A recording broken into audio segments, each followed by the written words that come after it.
आज मैं आप लोगों को करंट जो सेकंड चैप्टर है फिजिक्स का उसके एक टॉपिक जो है किरचॉफ लॉ पढ़ाऊंगा और फिर इसके एप्लीकेशन को पढ़ाऊंगा। तो आप पढ़ रहे हैं आज जो सेकंड चैप्टर है इलेक्ट्रोस्टैटिक्स फर्स्ट है और सेकंड चैप्टर क्या है करंट इलेक्ट्रिसिटी। और करंट इलेक्ट्रिसिटी में हम लोग दो स्टेप पढ़ा रहे हैं। तो मैं जो टॉपिक आज आपको पढ़ाने जा रहा हूँ वो है आपका किरचॉफ लॉ। तो बोलिए किरचॉफ ये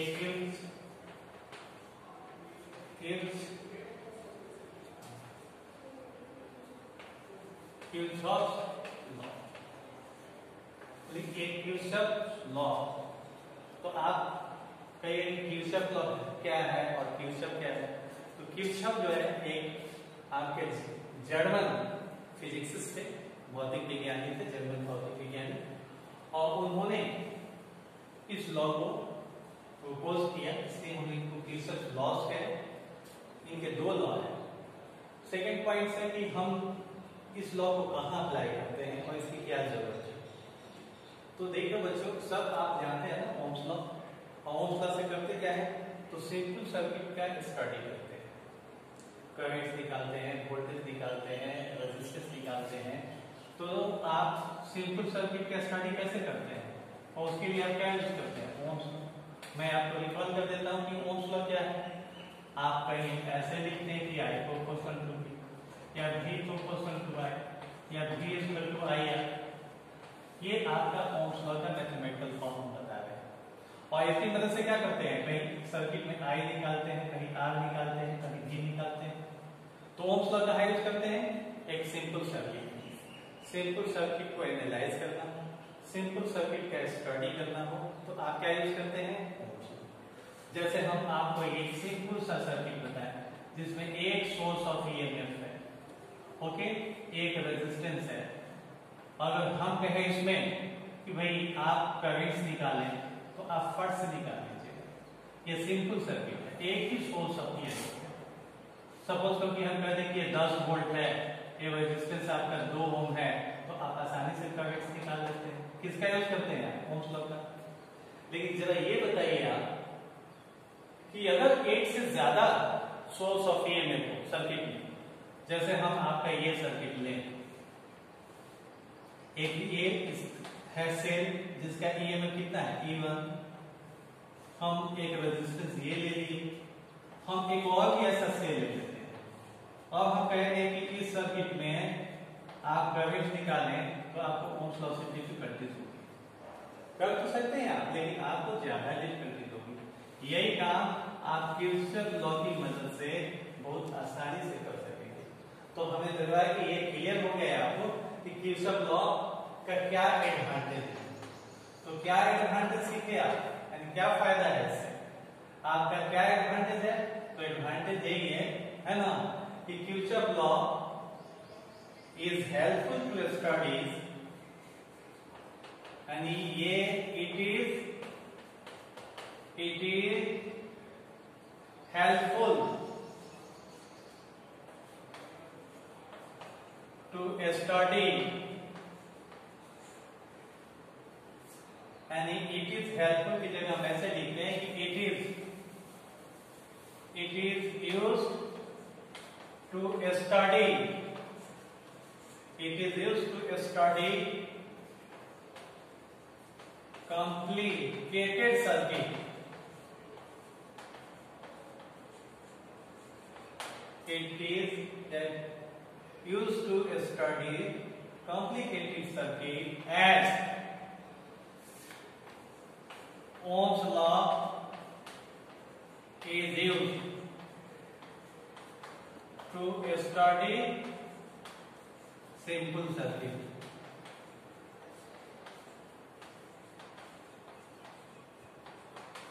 यानी जो रोल ओम्स लॉ का है सिंपल सर्किट को स्टडी करने के लिए, वही रोल जो है आपका किरचॉफ लॉज का है कॉम्प्लेक्स सर्किट में।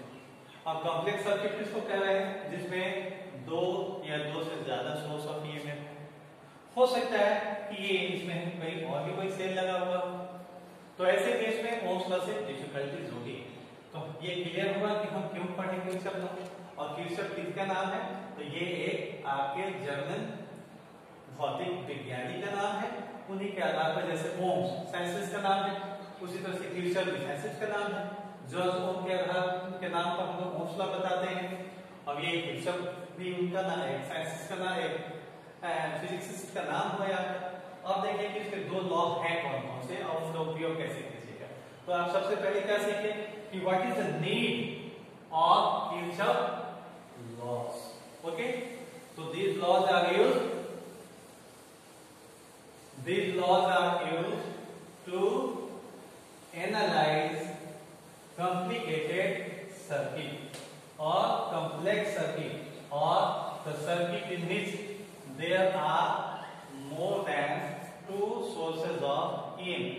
तो पहला लॉ क्या है इसका? पहला लॉ जो है क्यूसेप का जो फर्स्ट जो लॉ है,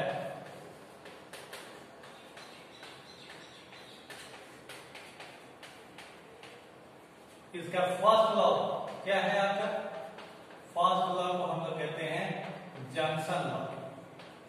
फर्स्ट तो हम ऐसे एक सीरियल नंबर भी दिए हैं, लेकिन ये जाना कैसे जाता है?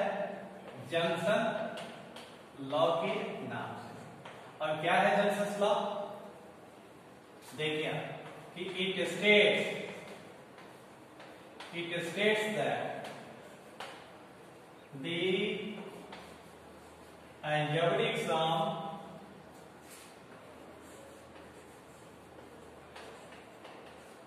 algebraic sum of all the currents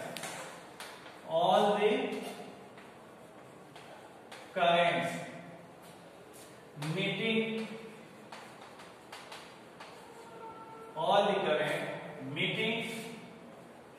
at a junction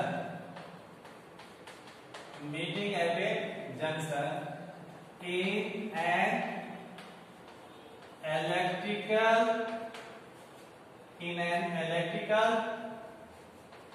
network is zero।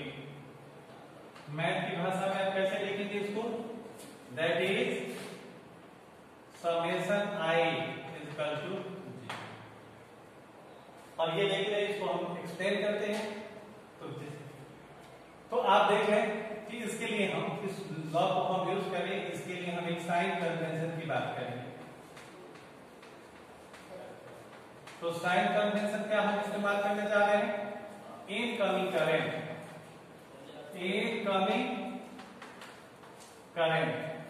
we consider incoming current as positive so that outgoing current को क्या लेना होगा? अगर इनकमिंग को पॉजिटिव ले रहे हैं तो आउटगोइंग करंट को क्या लिया जाना चाहिए? नेगेटिव। ये साइन कन्वेंशन हम लोग यूज करेंगे। क्लियर है? अब जैसे आप देख लें, ये हम एक जंक्शन ले रहे हैं एक इलेक्ट्रिकल नेटवर्क का। यहाँ I1 करंट क्या है? इस जंक्शन के नजदीक आ रहा है। I2 ये भी इससे आ रहा है। I3 क्या है? इससे दूर जा रहा है। I4 भी क्या है? नजदीक पॉइंट जंक्शन भी हो रहा है। और I5 इससे बाहर जा रहा है। अब इस जंक्शन पर ये क्यूसेप लॉ को लागू करो। I1 क्या लोगे? पॉजिटिव। क्यों? क्योंकि it is coming towards the junction, तो incoming current has been taken as positive. तो इसलिए हम क्या लिए इसको? पॉजिटिव लिए। आप ऐसे लिख भी सकते हैं और नहीं भी लिख सकते हैं। अगर नहीं लिखे हैं तो कोई पॉजिटिव ही लेगा। फिर I2 को क्या लीजिएगा? निश्चित है कि पॉजिटिव लीजिएगा, इनकमिंग है। I3 ये बाहर जा रहा है इसलिए हम नेगेटिव दिए। I4 जंक्शन की ओर नजदीक आ रहा है, इसको पॉजिटिव लें। I5 क्या है? ये आउटगोइंग है और सबका अलजेब्रिक सम लिए। क्लियर है? तो ये सबका जो अलजेब्रिक सम लिए हैं I1 प्लस दिस, I सबका सम क्या है इस नियम के अनुसार? 0। इट मींस आप इसको क्या लिख सकते हैं? I1 plus I2 plus I4 can be written as I3 plus I5। It means आप ऐसे लिख सकते हैं कि समेशन आई इनकमिंग यानी समेशन आई इनकमिंग अंदर आने वाला करंट। यहाँ क्या लिखे, सब कुछ में लिखे समेशन आई इनकमिंग, ये इनकमिंग करंट है, is equal to summation I outgoing, यानी किसी जंक्शन पर जितनी करंट आया है पहुंचा है उतना ही वहां से बाहर जाएगा। आप इसको एक बार सिंपल एग्जांपल से, ये ऑलरेडी आप समझ रहे हैं, हम लोग तो केवल इसको साइंटिफिक ढंग से रिप्रेजेंट कर रहे हैं। यदि हम इस लॉ को नहीं भी पढ़ाए होते और आपसे कहते कि नहीं बताओ इधर से 10 एम्पीयर करंट आया, इधर से 5 एम्पीयर करंट आया, तो हम पूछते कि भाई इधर से कितना करंट पास करेगा, तो बिना आप जंक्शन लॉ को समझे हुए भी कर सकते कि सर इधर से 15 एम्पीयर करंट ही बाहर जाएगा। हम फिर पूछे आपसे कि अगर इधर 1 एम्पीयर करंट भी है, एक और भी है, यहाँ से 3 रास्ते हैं करंट से जाने के लिए, सपोज करो कि यहाँ से 2 एम्पीयर करंट हो गया, और हम पूछते कि भाई बताओ ये करंट कितना होगा। आपने तो ये करंट बता दी कि कितना होगा, और आप कितना बता दिए थे इन दोनों को जोड़ के, इसका मतलब कि incoming current outgoing, incoming is 50 so outgoing is 50। और आप यही चीज यहाँ लागू करके करंट बताइए आप, क्योंकि कि सर इनकमिंग 50 आउटगोइंग 15 होना चाहिए, ये तो हमें दिख रहा है कि 2 + 1 3 हुआ, तो ये कितना है 15 - 3 कर दीजिए, कितना हो जाएगा ये करंट 12 एम्पीयर। तब तो आप बिना जंक्शन लॉ को समझे भी प्रैक्टिकली आपको ये नॉलेज था कि इनकमिंग करंट किसी इलेक्ट्रिकल सर्किट के किसी जंक्शन पर इक्वल होता है आउटगोइंग करंट। इस मींस क्या है कि यहाँ पर जितना करंट आया उतना करंट क्या बाहर निकला, मतलब जितना चार्ज फ्लो करके यहाँ पहुंच रहा है उतना ही चार्ज क्या है यहाँ से बाहर भी जा रहा है। क्योंकि आप जानते हैं कि करंट है क्या, तो करंट जो है फ्लो ऑफ चार्ज को ही ना करंट कहते हैं। Charge in motion constitute electrical, moving charge current बताता है, और चार्ज को कैरी करने का काम कौन करता है, मेटेलिक वायर्स में ये काम इलेक्ट्रॉन्स करते हैं, 3 इलेक्ट्रॉन्स। तो चार्ज को कैरी करने का काम मेटल में कौन करता है, इलेक्ट्रॉन। तो आप ये जान रहे हैं कि करंट क्या है, फ्लो ऑफ चार्ज। ओके, तो जितना करंट आया है किसी पॉइंट पर उतना ही बाहर जा रहा है। इट मींस जितना चार्ज किसी जंक्शन पर पहुंच रहा है उतना ही उस जंक्शन से बाहर भी जा रहा है। यानी कोई ऐसा जंक्शन पर ऐसा नहीं हो सकता कि कुछ चार्ज यहाँ रुक जाए, या कोई जंक्शन ऐसा नहीं हो सकता कि कुछ चार्ज जो है वो प्रोड्यूस कर दे। क्लियर है? तो ये आपको स्पष्ट हो गया कि in an electrical network there is no such a junction which acts as source of charge, मतलब चार्ज प्रोड्यूस कर चार्ज दे दे या सिंक ऑफ चार्ज यानी चार्ज को एक्यूमुलेट करे। इट मींस ये लॉ जो है ना आपका फर्स्ट लॉ वो किस पर बेस्ड है, तो आपका जो फर्स्ट लॉ जो है, जो आपका जो जंक्शन लॉ आपने देखा, फर्स्ट लॉ को जंक्शन नहीं लगा है, तो जंक्शन लॉ को आपने समझा और ये आपको कंक्लूड भी किए ये लॉ किस पर बेस्ड है। तो this law is based on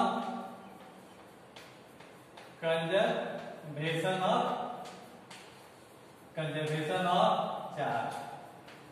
clear हो गया कि किसी इलेक्ट्रिकल सर्किट के किसी जंक्शन पर चार्ज का मतलब एक्यूमुलेशन होता है और नहीं चार्ज वहां पर जो है वो जेनरेट होता है। आएगा समझ में, जितना चार्ज पहुंचा है। ओके, लेकिन हम लोग क्योंकि चार्ज के रूप में ये वैल्यू पढ़ नहीं रहे हैं, पढ़ रहे हैं करंट के रूप में, इसलिए हम लोग कह रहे हैं कि जितना करंट आया उतना बाहर जाएगा। यानी incoming current is equal to outgoing. अब किरचॉफ के दूसरे लॉ को पढ़िए, उसको क्या कहते हैं हम लोग, लूप रूल कहते हैं। ओके, तो ये आपको क्लियर हो गया। और मैं आपको सेकेंड लॉ जो है किरचॉफ का वो बता रहा हूं, और इसका क्या नाम है, लूप। ओके, और फर्स्ट का क्या नाम था, ये आपका जो सेकेंड लॉ है, सेकेंड लॉ उसको क्या कह रहे हैं हम, लूप रूल। ओके, और फर्स्ट क्या था, जंक्शन लॉ। तो ये भी देख लिया। आज इसको समझे। तो देखिए ये क्या कहता है, ये आप कहता है लूप टूल कहता है कि it states that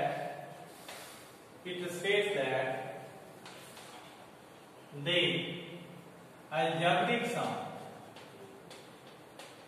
किसका the algebraic sum of all the potential drop,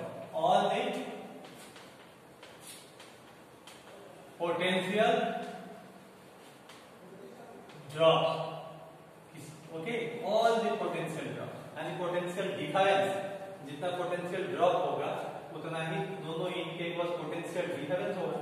तो algebraic sum of all the potential drop and EMF,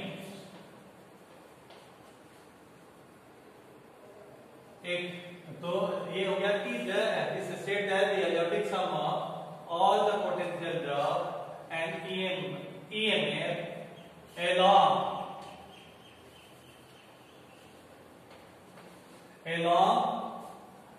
a closed path, किसका सम, पोटेंशियल ड्रॉप का और किसका EMF का, किसके लिए along a closed path in a network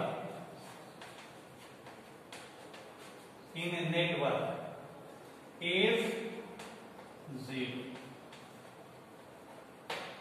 okay, math की भाषा में कैसे लिखेंगे, दैट इज समेशन IR, ठीक है, हो गया, क्लियर है। तो ये आपका हो गया in a network is 0, okay, that is summation IR, okay, plus क्या समेशन EMF। और देखो EMF को तो हम लोग एप्सिलॉन से लिखते हैं, लेकिन यहाँ आपको कोई कंफ्यूजन नहीं हो, मैं यही से डिनोट कर देता हूँ। यहाँ ये क्या है, मैं आपको बता दूं कि ये क्या है, EMF electromotive force, is it clear. तो सम ऑफ क्या लिख रहा हूँ हियर E किसके लिए लिख रहे हैं, EMF के लिए। तो सम ऑफ IR मतलब sum of potential drop plus sum of EMF in a close circuit क्या है, 0। क्लियर है। तो ये बातें समझ में आ गई कि algebraic sum of all the potential drop, जितने सर्किट कंपोनेंट्स के क्रॉस पोटेंशियल ड्रॉप को मैं सबका sum, and EMF along a closed path in a network, in electrical network क्या होगा, 0। अब इसको कैसे अप्लाई किया जाए, इसका भी साइन कन्वेंशन सीख लीजिए, लेकिन ये भी बात पहले जान लीजिए कि this law is based on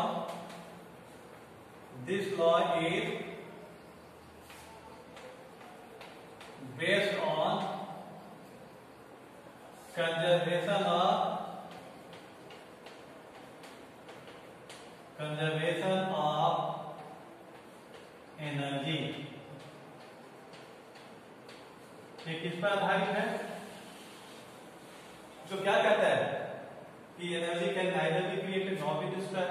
लेकिन यहां कैसे समझे आप, और यहां ऐसे समझे कि अगर कोई चार्ज एक कंप्लीट पाथ कवर करता है, एक कंप्लीट क्लोज पाथ कवर करता है, मैं रफली बता रहा हूं, सपोज करो कि यहां से VR कंप्लीट करके यहां पर आया, हो सके डिफरेंट कंपोनेंट्स हो, लेकिन एक कंप्लीट पाथ कवर किया तो ना तो उसकी एनर्जी में गेन होगा ना लॉस होगा।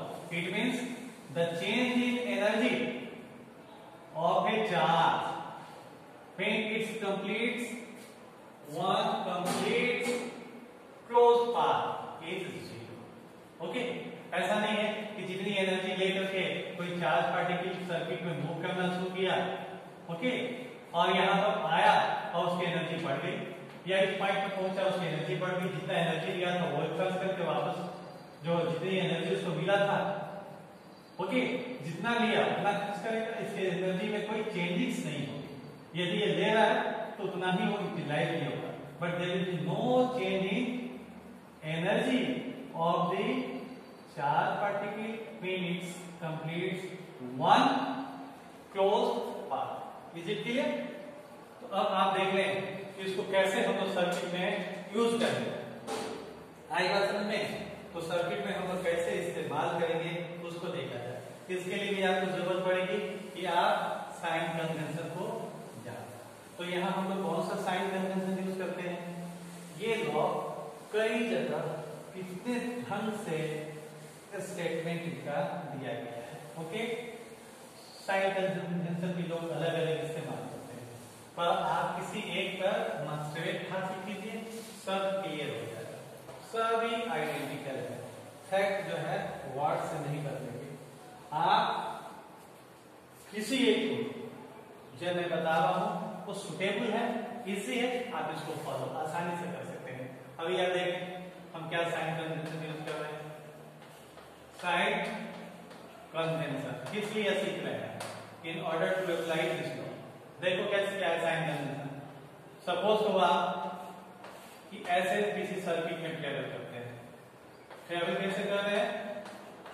ऐसे ट्रेवल कर रहे हैं और निगेटिव से पॉजिटिव गए तो इसके ईएमएफ को क्या लोगे? प्लस लोगे। ईएमएफ क्या होगा इसका? पॉजिटिव। हम तो ऐसे समझते हैं ये अगर गेन हुआ, जैसे यहाँ हमको क्या हो रहा है? गेन हो रहा है, हम लो से हाई पोटेंशियल पर गए हैं, तो जब गेन हुआ है तो हमको क्या लिखना चाहिए? गेन हुआ तो पॉजिटिव। लेकिन आप अगर ऐसे देखें, आप सपोज को कैसे ट्रेवल कर रहे हैं? Positive either negative. आप ऐसे ट्रेवल कर रहे हैं, ट्रेवल आप यूं किए हैं, इस रास्ते से गए क्या? और यहाँ क्या दे रहे हैं? पॉजिटिव से निगेटिव। तो आपको फायदा हुआ कि घाटा हुआ? आपको हाई से लो पर गए हैं, लॉस हुआ है। क्लियर है? यानी आप लो पोटेंशियल पे गए हैं, तब ऐसे केस में इसके ईएमएफ को क्या लीजिएगा? नेगेटिव लीजिए। आई बात समझ में? तो यहाँ हम क्या ले रहे हैं? पॉजिटिव। और यहाँ हम क्या लेंगे? नेगेटिव। मैं इसी वजह से लिख दूं यहाँ पर, ये नेगेटिव हमने लिखा है। क्लियर है? अब आप देख लें, यदि आप किसी रजिस्टर से होकर के रेजिस्टेंस से होकर ट्रेवल कर रहे हैं, सपोज करो कि आपका करंट फ्लो कर रहा है सर्किट में। करंट कैसे फ्लो कर रहा है? इस डायरेक्शन में। आप ट्रेवल भी किधर कर रहे हैं? इस डायरेक्शन में। तो करंट कैसे फ्लो करता है? सब कोई जानता है कि करंट फ्लो करता है हाई से किधर? लो की। इतने साफ तो ट्रेवल किए हैं और हाई लेवल से किधर गए हैं? लो पर। इधर हाई है और इधर क्या है? लो है, क्योंकि करंट का ये डायरेक्शन है। तो यहाँ पर हम क्या लेंगे? माइनस IR लेंगे, क्योंकि हमको पोटेंशियल ड्रॉप हुआ। आई बात समझ में? लेकिन अगर आप यूं ट्रेवल कर रहे हैं और इस रेजिस्टेंस में करंट कैसे फ्लो कर रहा है? करंट का ये डायरेक्शन है। तो आप बताएं कि आप ट्रेवल कर रहे हैं इधर, ये हाई है, ये कौन सा लेवल है? हाई। और ये कौन सा है? लो। आप लो से हाई गए, आप करंट फ्लो करता है, हाई टू लो करंट इधर फ्लो किया है, और आप ऐसे ट्रेवल कर रहे हैं क्लोज पाथ में, ऐसे आगे बढ़ रहे हैं, तो क्या लीजिएगा? गेन हुआ है कि लॉस हुआ है पोटेंशियल में? बोले कि सर हम लो से हाई गए हैं तो गेन हुआ है, तो ऐसे केस में आप आई और आर को क्या लेंगे? पॉजिटिव। क्लियर है? तो मैंने बड़ा सिंपल ढंग से समझाने की कोशिश की है साइन कन्वेंशन को भी, लेकिन इससे भी क्लियर नहीं हो जाता कि आपको सारी बातें समझ में आ गई हो। आप फिर एग्जाम्पल पर लिखिए, थियरी से नहीं आया कोई बात नहीं है, आप जो है एप्लीकेशन से सीखेंगे, आइदर न्यूमेरिकल से नहीं सीखेंगे तो फिर शॉर्ट आंसर से सीखिएगा, लेकिन आप विजुअली देखते जाइए। ओके, तो अभी तक हम आपको क्या देखा कि ये सेकेंड लॉ है क्या, ओके, और फिर हम क्या साइन कन्वेंशन को फॉलो कर रहे हैं। अब आप जो है इसको अप्लाई कर रहे हैं सिंपल सर्किट में, क्लियर है, और आप लूप होल को अप्लाई करके सीख लें, ठीक है, और फिर आप किसी भी तरह के कॉम्प्लेक्स सर्किट को किरचॉफ लॉ की मदद से आसानी से स्टडी कर सकते हैं, उसको एनालाइज कर सकते हैं। क्लियर है? और आप देख लें कि हम इसको कैसे अप्लाई करते हैं सिंपल सर्किट में। पहले मैं ये एक क्लोज पाथ ले रहा हूं,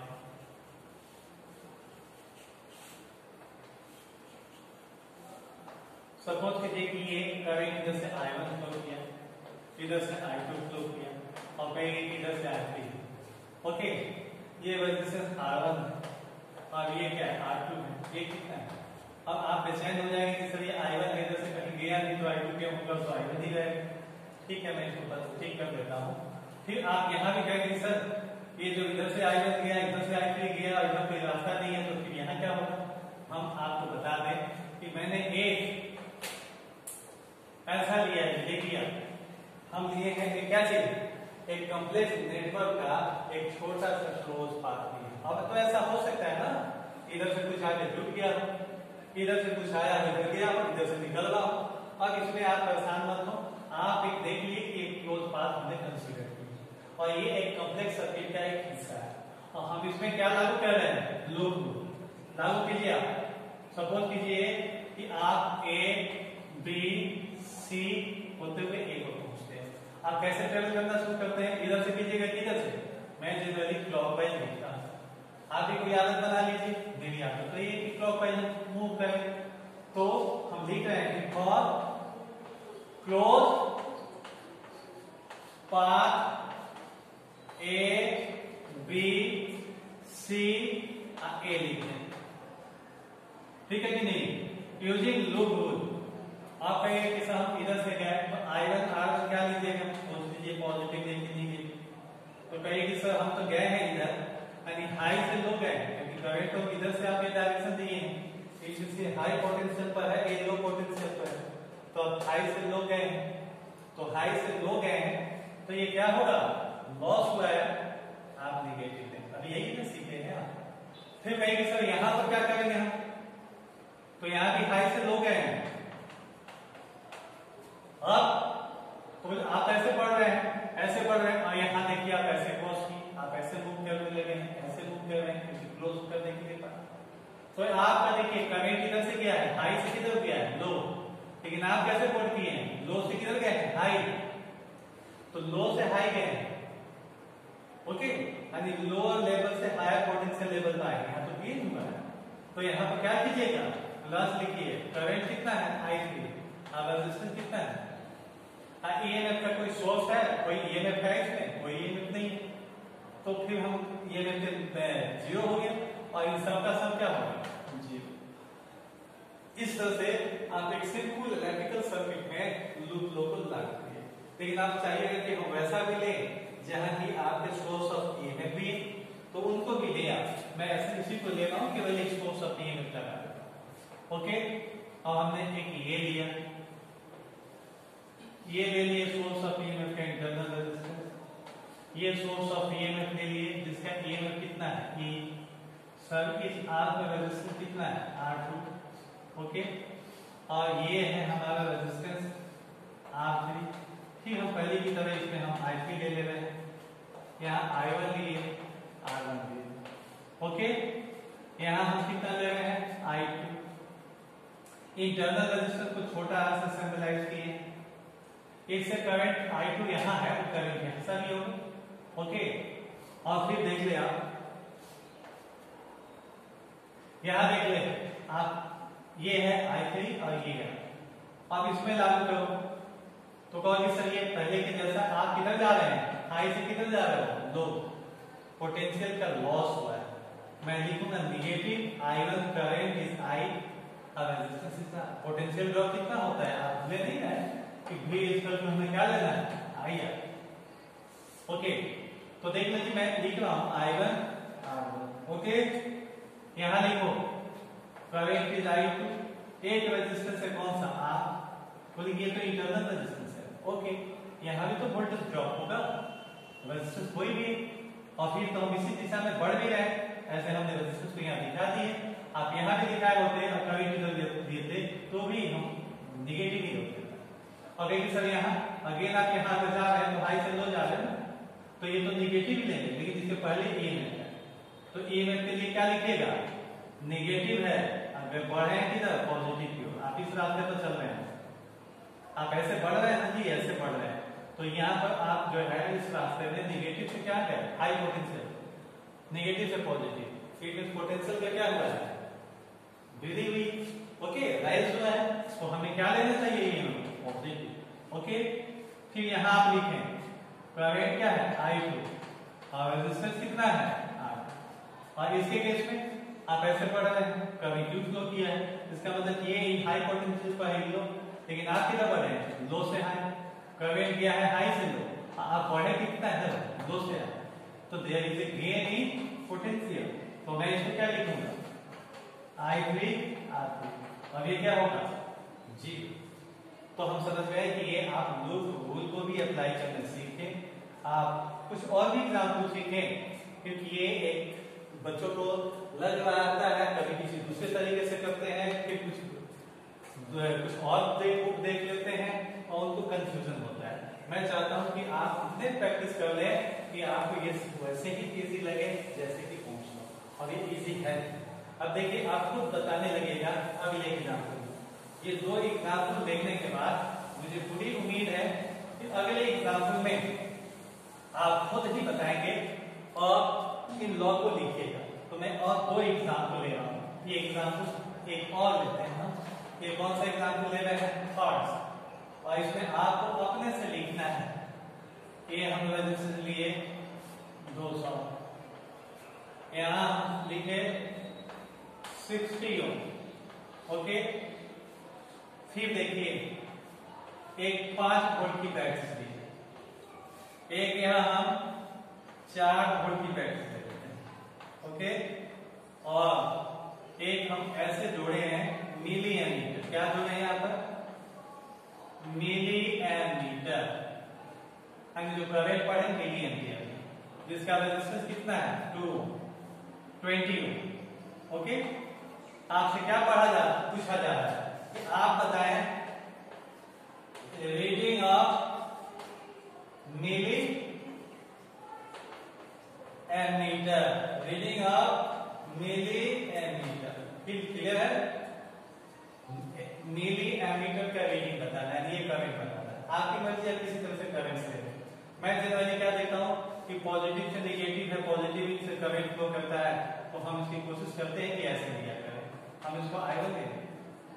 तो ठीक है, यहाँ पहुंच के हम चाहते तो इधर मार देते, इधर भी कुछ भेज देते, लेकिन आपकी मर्जी, आप इस लूप में I1 लिए हैं, आप इधर से कुछ और भी ले सकते हैं, I2 ले लीजिए, ये पॉजिटिव ही है, पॉजिटिव से नेगेटिव जाएगा तो हम इसे ले लेंगे। और यहाँ पहुंचने के बाद ये करंट को क्या ले रहे हैं, सपोज कर दिया मैं I3 ले रहे हैं, A ओके B C। अब हम लागू करते हैं किसमें, देखिए आप ये तो at junction A using junction law, यानी कि यहाँ पर आपको दोनों junction law at A apply करो, by junction law at A. क्या सीखो जंक्शन लॉ में, incoming current is equal to outgoing. Incoming कितना है, इस पॉइंट पर कितनी करंट आ रही है I1 एंड I2, तो incoming current is I1 plus I2 and it is equal to outgoing current which is equal to I3। तो एक तो ये सीखे आप। ओके, अब आपके पास कितने क्लोज लूप हैं, एक तो ये क्लोज लूप है, एक ये क्लोज लूप। अब आप इसमें लागू करें, मैं लिख रहा हूं कि फॉर क्लोज लूप, कौन से क्लोज लूप के लिए लागू करना चाहिए, A C D A लागू करो किसके लिए, A C D A, A C D A लागू कीजिए आप। तो बोले सर हम यहां लिख रहे हैं I3, ओके मैं इसको लिख रहा हूं, देखो बच्चों ये I3 करेंट, अब रेजिस्टेंस कितना है 20 ओम, पॉजिटिव लिया जाना चाहिए कि नेगेटिव, तो कहेगी सर आप I से लो जा रहे हैं, ये रेजिस्टेंस ही है ना, मिली एमीटर का भी कुछ तो रेजिस्टेंस होगा, ठीक है कि आइडियल एमीटर का रेजिस्टेंस 0 होता है, फिर भी कुछ तो रेजिस्टेंस होता है। और ये आप जान रहे हैं कि मिली एमीटर है, और जो ये आपका प्रैक्टिकली जो रेजिस्टेंस दिया हुआ है वो 20 ओम है, तो यहाँ पर क्या होगा, पोटेंशियल का लॉस हुआ। मैंने क्या लिखा I3 into R, अब इससे लिखिए, तो इससे करंट I3 है, इससे करंट कितना होगा, I3 नहीं होगा, जो बैटरी ने करंट दिया है I1 यही करंट नहीं से आएगा, ऐसा तो नहीं कि इधर से I1 जा रहा है, यहाँ से I3 पहुंचेगा या I4 पहुंचेगा। सेल के पास नेट चार्ज 0 होता है, ये जितना देगा उतना लेगा। इसलिए ये अगर I1 है, ओके, I1 यहाँ से फ्लो किया तो I1 भी यहाँ पहुंचेगा। तो आप लिखें यहाँ पर हाई से आप किधर जा रहे हैं, लो, minus I1 current into resistance R। और यहाँ कैसे पहुंचे आप, लो से हाई पोटेंशियल पर। देख रहे हैं ना, ये लो है, लो लेवल पर है और ये हाई लेवल पर है। तो यहाँ क्या लोगे, प्लस 4, और तो कोई ईएमएफ नहीं है, एक ही ईएमएफ का सोर्स है और 2 ही रेजिस्टेंस है। और ये क्लोज पाथ में इन सबका सम क्या होगा, 0। ये इसको हम 2 लिखे। तो ये सब आप किस पाथ के लिए लिखेगा, अब मैं लिखना चाहूंगा फॉर क्लोज पाथ। किसके लिए, फॉर क्लोज पाथ। अब आप लिखें किसके लिए, for, now for close path A B C A के लिए लिखो। क्या लिखिएगा आप, यहां से आप लिख रहे हैं ना, ए बी सी ए के लिए। तो आप कई तरीके से लिख सकते हैं, आप इधर से भी ऐसे जा सकते हैं, लेकिन हम इधर क्लॉकवाइज है तो आपकी इच्छा होगी कि हम ऐसे पढ़ें, तो बढ़िया, ओके। तो आप ऐसे पढ़ना शुरू किए तो पहले ही तो आपको यहाँ पर क्या है, हाई से लो गए। आप देख लें, हाई से लो गए हैं तो मैं -5 लिखा, तो लेकिन सर हम इधर गए हैं, अगेन आप माइनस लिखिएगा। देखिए हाई से लो गए हैं, करंट कितना है, I2। इधर क्या लिखिएगा, I2। अब रेजिस्टेंस कितना है, 200, ओके।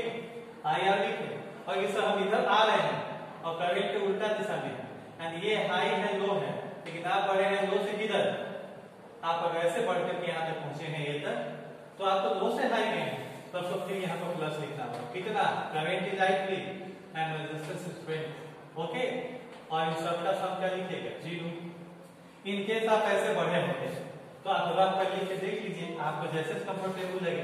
तो क्योंकि सब हम ऐसे बढ़े होते तो मैं तो इसको निगेटिव लिखता, तो I2 क्या लिखते, 20 निगेटिव। अगर सर ये क्या होता, ये तो फिर पॉजिटिव होता, क्योंकि आप इस दिशा में अगर जाते तो लो से हाई भी हो जाते, तो फिर I2 200 पॉजिटिव होता। और लेकिन सर हम यहाँ क्या करते हैं, यहाँ भी निगेटिव थे, आप इधर जाते तो प्लस क्या लिखते, +5 लिखते। तो देखिए केवल साइन का अंतर पड़ा है, जो यहाँ पर क्या था निगेटिव, वो यहाँ पॉजिटिव है। जो यहाँ पॉजिटिव था, देख रहे थे 2 पॉजिटिव थे, तो ये दोनों ही आपका क्या, कौन सा पॉजिटिव था आपका, अच्छा -5 देख लें, निगेटिव है, ये पॉजिटिव है, ओके। तो कोई यहाँ पर कोई गड़बड़ तो नहीं है भैया, देखते हैं ये I3 हाई से किधर गया, ये देख लें आप कहाँ गए, लो से हाई पर गए, ये तो गेन है, पॉजिटिव है, ओके। तो बच्चों आपने देखा कि हम इसके लिए भी ये आपका हम लागू किए। अब आपकी ड्यूटी है कि इक्वेशन सॉल्व, है ना, इक्वेशन 1, 2 एंड 3 किसके लिए आप सॉल्व करें और किसका किसका वैल्यू निकालें, I1 का निकालें, I2 का निकालें, I3 का निकालें। 3 इक्वेशंस है और 3 अननोन क्वांटिटीज है। हाँ, आपको ये लगे तो I3 तो तुरंत आप हटा दीजिएगा I1 और I2 की मदद से। तो आपकी क्या ड्यूटी है, पहले तो ऐसे सॉल्व करना, इसके बाद क्या है कि अगर हम ऐसे पाथ से ट्रेवल किए, आप इनका उल्टा ट्रेवल करके निकालिए, कलर देखिए। एक और काम क्या कर सकते हैं आप, हमने करंट को I1 लिया है, अब मैं इसको रद्द कर देता हूं, सपोज करो कि आपकी इच्छा के अनुसार नहीं लेंगे, कोई जरूरी नहीं है कि आप करंट को यही लें, बिल्कुल ये जरूरी नहीं है। पहला काम तो इसको आप नोट करके यहाँ तक कीजिए। मैं अब आपकी ड्यूटी बता रहा हूँ कि आपको क्या क्या करना है। एक काम आपको ये करना है, ठीक है, कि उसके केस में आप क्या करें, आप अपने से करंट दें। हम ऐसे लिए थे ना, आप करंट को बदल, बोले कि सर हमारी इच्छा है कि आप क्या ज्यादा दिमाग लगाइएगा तो क्या करिएगा, बोले कि सर ये ज्यादा वोल्ट का इसी से हम करंट आएंगे, ले लीजिए। फिर कहिए कि सर हम इधर भी करंट भेजने का मन है, इधर भी भेज देगा, ठीक है। आप इससे I1 भेजिए और ये करंट क्या कीजिएगा, एक इक्वेशन कम करना चाहते हैं तो आई आने वाला है, I1 गया है, तो इधर से क्या होगा I माइनस I1। अब आप इसको सॉल्व कीजिए। इसलिए कोई एक फिक्स ये बातें नहीं है कि हम यही कन्वेंशन लें, हम यही करंट ले जैसा सर लिए, रटने की कोई कोशिश नहीं करनी है। जब आप कई तरीके से एक ही क्वेश्चन को करेंगे और आंसर आपके सेम आएंगे तो आपका कॉन्फिडेंस बढ़ेगा। लेकिन आप डिफरेंट ढंग के डिफरेंट और कभी ये कठिन क्वेश्चंस कभी उस कठिन क्वेश्चंस को देखिएगा तो आपका कॉन्फिडेंस नहीं डेवलप करेगा। तो मैं समझता हूँ, मैं फिर भी ये जानते हुए कि आपका काम ठीक से समझ में आपको आ गया है, लेकिन मैं फिर भी एक एग्जाम्पल ले रहा हूँ। ओके, जबकि बेहतर था कि हम टॉपिक को पढ़ा, हम कोशिश करते हैं कि जो समय मिला है उसमें ज्यादा से ज्यादा एक्सप्लेन हो। एक छोटे टॉपिक पर बहुत ज्यादा टाइम लगाना आपके जो इतने फास्ट सिलेबस है इसके लिए एप्रोप्रिएट नहीं है, अन्यथा कहीं कोई दिक्कत नहीं है। इसलिए देख लिया, क्योंकि आपके प्रॉब्लम्स नहीं रहे, मैं इस पे टाइम इसलिए दे रहा हूँ कि आपको आगे चल के प्रॉब्लम्स नहीं रहे कि भाई हमारे जो फिजिक्स लॉ जो है वो क्लियर नहीं है। हमेशा लड़का सब समझने के बाद भी कहता है कि सर थोड़ा सा इसको सम नहीं बनता है। तो बच्चों एक एग्जाम्पल और ले लो, ओके, और इसको भी आप अपने से कीजिएगा, लेकिन मैं इक्वेशन लिखना सिखा देता हूँ। क्लियर है? और आप देख लें, मैं ये एग्जाम्पल ले रहा हूं।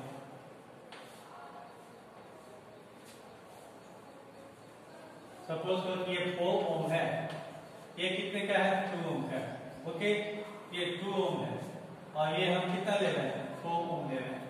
आई बात समझ में? ये हमारे पास जो है हम ले लेते हैं कि भाई चलो ये 2 वोल्ट का है, ये 4 वोल्ट का है और ये 6 वोल्ट का है। कोई दिमाग नहीं लगाते कि करंट किधर क्या है, हमारी इच्छा है मैंने इसमें करंट को I1 दे दिया, तो लेकिन ठीक है आपको पहले ये दिखना अपने लिए। हम ये नहीं कहें कि भाई ये ऐसे भेजेगा तो ये ऐसे भेजेगा, ये बड़ा है, कुछ नहीं सोचे हम करंट इसमें आ जाएगा एंड इससे करंट कितना फ्लो कर रहा है I1। फिर हम इस जंक्शन तक पहुंचे, करंट तो बढ़ेगा, हमारी इच्छा हुई कि हम इधर से I2 ले लें और इधर से I3 ले लें।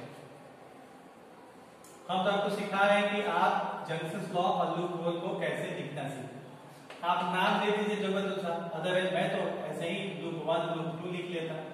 तो A B C D E और F कर लिया, ओके।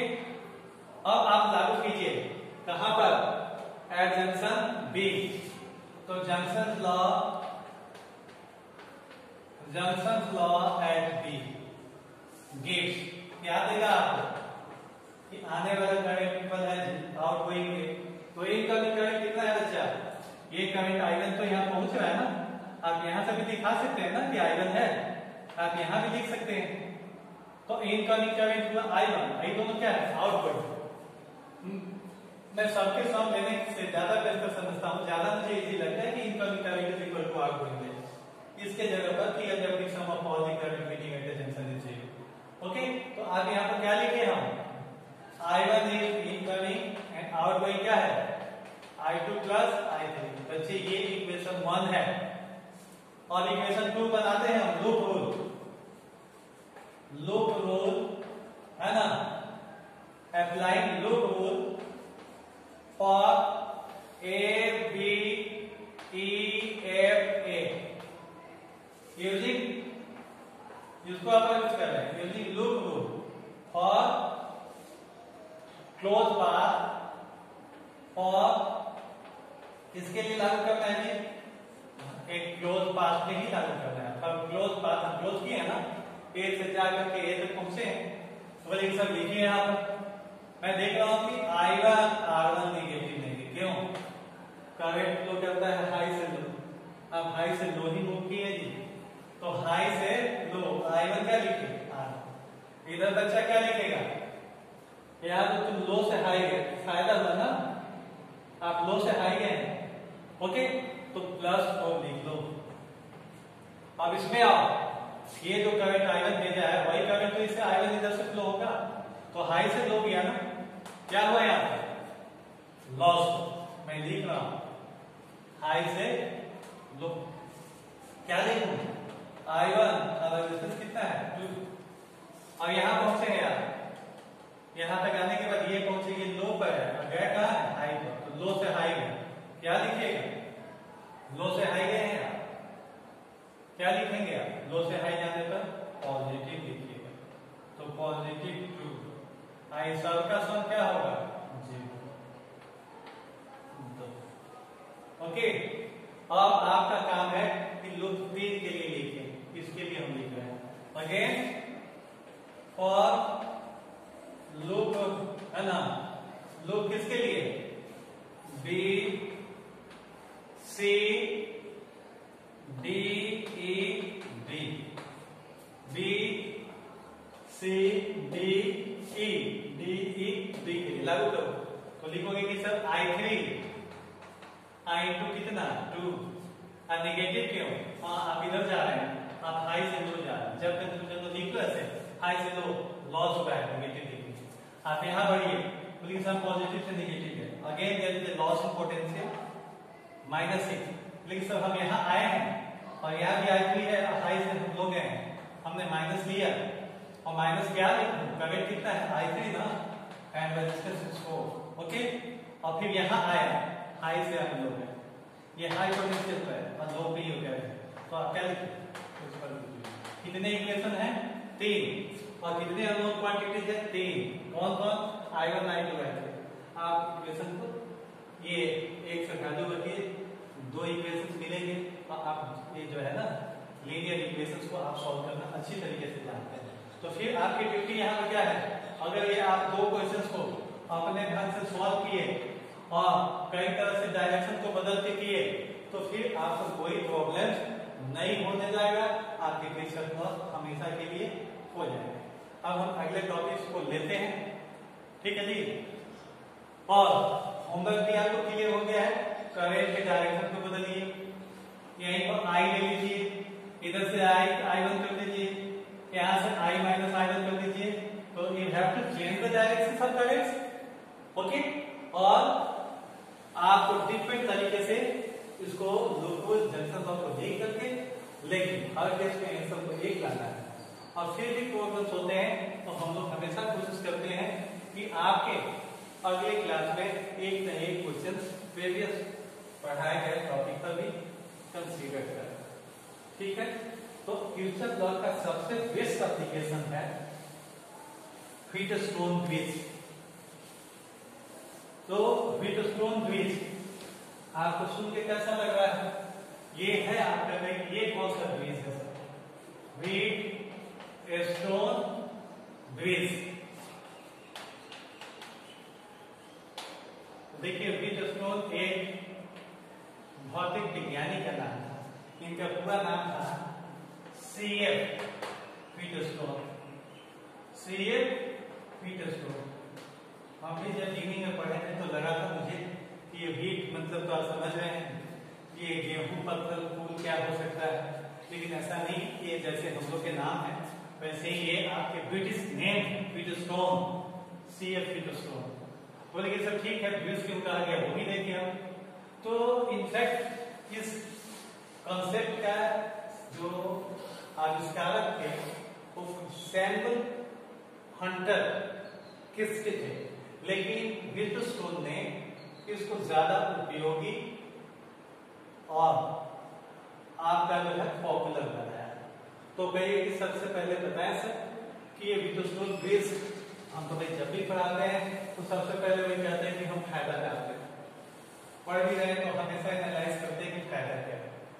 तो भाई आप यहाँ कहेंगे व्हीटस्टोन ब्रिज से हमको फायदा क्या है, तो व्हीटस्टोन ब्रिज का कॉन्सेप्ट हम लोग एक अननोन रेजिस्टेंस, अज्ञात रेजिस्टेंस, अज्ञात प्रतिरोध को निकालने के लिए व्हीटस्टोन ब्रिज के कॉन्सेप्ट को इस्तेमाल किया जाता है। इस पर हम लोगों ने laboratory instruments like meter bridge और एक पोस्ट ऑफिस में इस्तेमाल होता था पोस्ट ऑफिस बॉक्स, ये दोनों किस पर बेस्ड है, व्हीटस्टोन ब्रिज के वर्किंग प्रिंसिपल पर ही बेस्ड है। पुराने समय में हम लोग पोस्ट ऑफिस बॉक्स की मदद से टेलीग्राफ वायर या टेलीफोन वायर का रेजिस्टेंस निकालते थे। आई बात समझ में? तो ये व्हीटस्टोन ब्रिज क्यों नाम पड़ा ये तो क्लियर हो गया, और इसका एक यूज भी जान गए कि इसका यूज क्या है, इसका यानी हम इसका इंट्रोडक्शन से क्या बताया आपको, तो कैसे इंट्रोड्यूस किया, what is it stone bridge, है ना, एंड अरेंजमेंट, यानी इट इज ए इलेक्ट्रिकल, क्या है, it is an electrical arrangement कहें या इलेक्ट्रिकल एपरेटस कहें या इलेक्ट्रिकल डिवाइस, किस पर्पस के लिए यूज होता है, use to find unknown resistance, okay, it is used to find unknown resistance. अब कहिए कि सर इसका कंस्ट्रक्शन और इसका प्रिंसिपल को सीखा जाए, तो भाई कंस्ट्रक्शन तो इसका बड़ा सिंपल है, आप देखें ये क्लियर हो गया, मैं इसके कंस्ट्रक्शन को दिखा रहा हूँ, ये तो आप जान लीजिए तो स्टोन ब्रिज नाम क्यों पड़ा, साइंसेस के नाम पर, ब्रिटिश साइंटिस्ट थे फिलोस्टोन, उन्हीं के नाम पर पड़ा। ये होता क्या है, एक अरेंजमेंट है और इसका कहाँ हम लोग इस्तेमाल करते हैं, अननोन रेजिस्टेंस निकालने के लिए। कैसा अरेंजमेंट होता है उसको आप देखिए, मैं इसको रब करता हूँ क्योंकि जगह की जरूरत पड़ेगी ज्यादा, आप देखिए इसको। तो भी तो स्टोन ब्रिज में देख लिया, ये टॉपिक जो है हम लोग आज का ये लास्ट टॉपिक होगा, इसको ठीक से समझ लिया। ये आपका है, थोड़ा मैं इसको जल्दी भी बताता हूँ प्रॉपर टाइम में, आप देख लो इसको। इसमें आप जो है क्या देख रहे हैं, फोर रेजिस्टेंस पी क्यू, और ध्यान रहे आर यहां मत लिखिएगा, पी क्यू मैं याद किया, P Q R S, okay. तो चार resistance P Q R S ऐसे रखते हैं, मान लो ये पैरेलल बांध के चार साइड, आई बात समझ में, कितने डायगोनली अपोजिट कॉर्नर है, एक ये है डायगोनली अपोजिट, ये है, इससे ज्वाइन करो गैल्वेनोमीटर, ये जी क्या है, गैल्वेनोमीटर का सैंपल है, ओके। और गैल्वेनोमीटर क्या करता है, करंट की जांच करता है, ओके। हाँ, थोड़े से मॉडिफिकेशन के बाद हम लोग इससे करंट की पढ़ाई भी कर सकते हैं, पढ़ सकते हैं कि कितना करंट है, लेकिन बेसिकली इसका काम क्या है, टू डिटेक्ट करना, ओके। तो इन हम डायगोनली अपोजिट इनसे क्या जोड़ दिए, गैल्वेनोमीटर, और फिर इसे क्या जोड़ दिया है, एक से एक की के साथ, और हम याद किए हैं नाम भी हम इसमें ऐसे ही लिख दिए, यहाँ क्या नाम दिए हैं, ए बी सी और D, A B C D.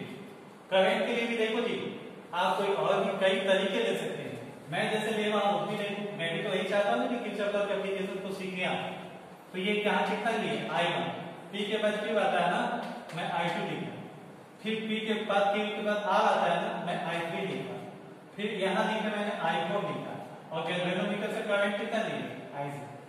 तो I3 मींस क्या है, current flow through the galvanometer, और ये G क्या है, it is the sample of galvanometer and it is also equal to resistance, G also represent the resistance of the galvanometer.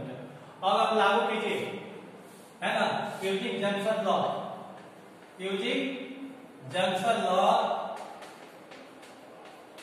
Eight B, क्या लिखोगे, आने वाला current I1 is equal to जाने वाला, कौन कौन है, I2 और कौन सा है, IC, आई बात समझ में।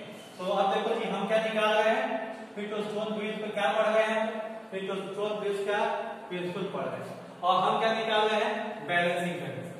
तो एक फिटोस्टोन ब्रिज को बैलेंस कब कहा जाता है, जब गैल्वेनोमीटर से कोई करंट नहीं चलता है, ओके।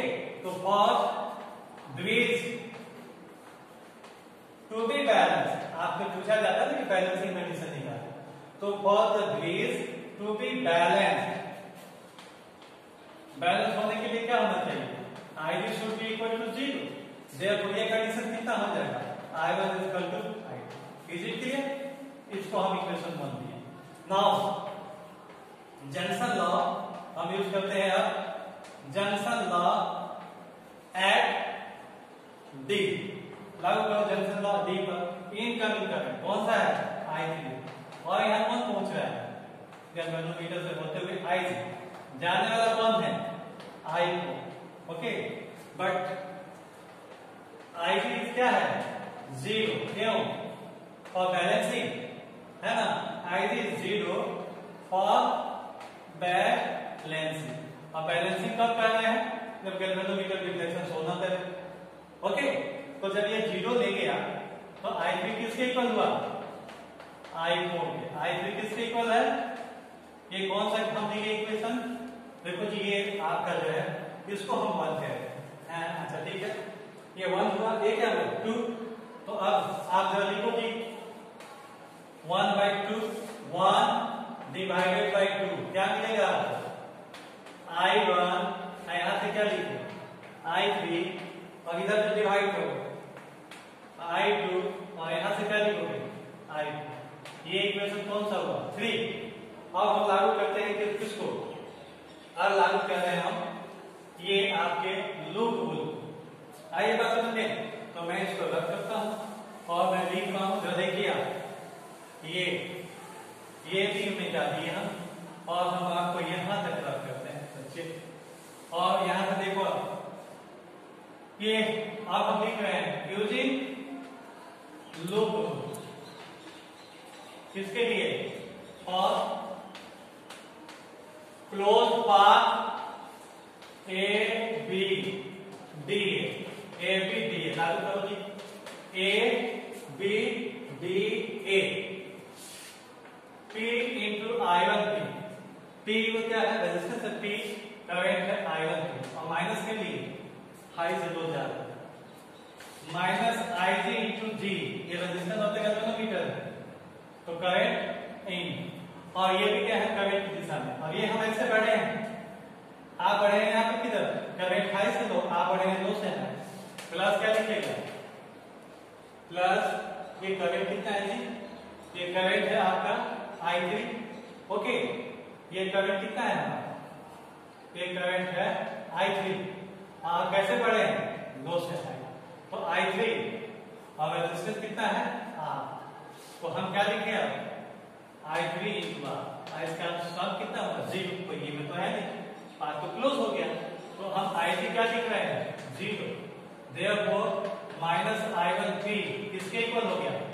Minus I3R। ये उसको उधर भी भेजे हैं I3 0 लिए फिर इधर ले गया। और यहां से हम क्या लिख सकते हैं? I1 बाई I3 किसके इक्वल है?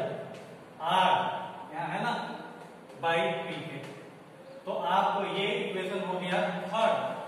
अब एक लास्ट इक्वेशन आपको और बताते हैं ऐसे ही, और उसके लिए तो हम इसको रद्द करेंगे।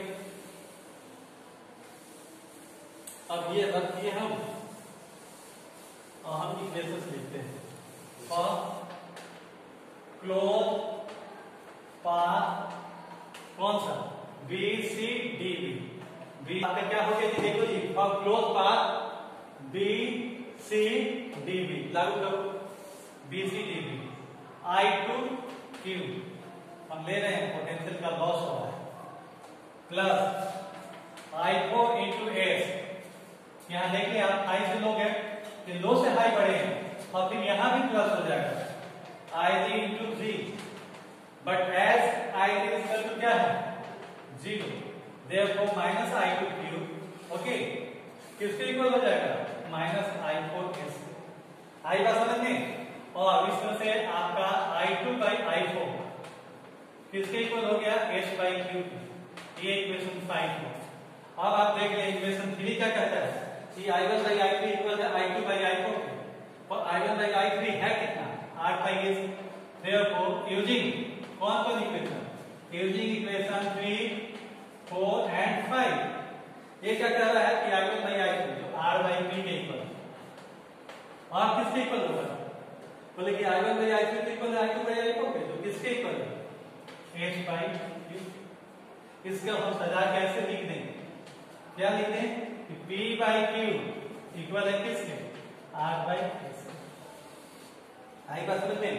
यानी P बाई Q यानी इनके रेजिस्टेंस का जो रेशियो है, अगर R बाई S के इक्वल है तो ब्रिज बैलेंस होगा और उस समय जनरेटर से कोई करंट फ्लो नहीं करेगा।